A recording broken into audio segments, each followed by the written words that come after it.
मंदिर का जीर्णोद्धार कब हुआ और कब ये मंदिर स्थापित हुआ? देखिए, माँ शक्ति का पिंडी रूप में तो काफ़ी वर्षों से है, लेकिन इस मंदिर का जीर्णोद्धार की एक अलौकिक कथा है। ये मंदिर में जो है, ये जो मंदिर का जीर्णोद्धार है, निर्माण है, वह मुगल शासक औरंगजेब द्वारा हो रखा है।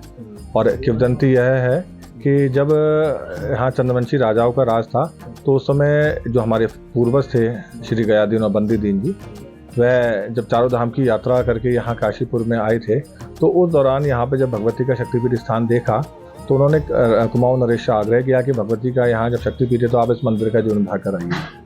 तो उन्होंने स्पष्ट कहा कि मुगल शासक बहुत ही कट्टर और क्रूर शासक था, उसने सारे मंदिरों को तोड़वाया था और बड़ी डर के और चुपके से उस मंदिर का भी पूजन जो है करते थे, जिससे अगर जानकारी मिल जाए तो कहीं इसको ना तोड़वा दे।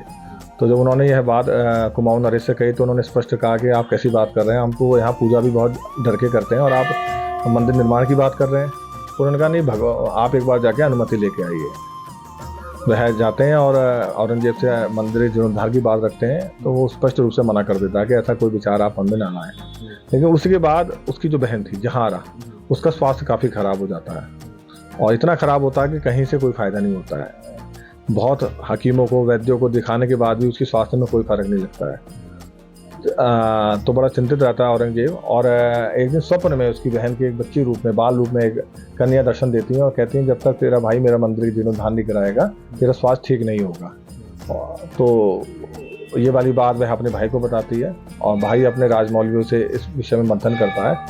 और जब मंथन करने के बाद में, क्योंकि शक्ति को हर धर्म में पहला ओहदा दिया गया है, तो उन्होंने बात रखी। उन्होंने कहा ठीक है, अगर ऐसी बात है तो अगर मेरी बहन का स्वास्थ्य ठीक होता है तो इस मंदिर का जीर्णोद्धार कराऊंगा।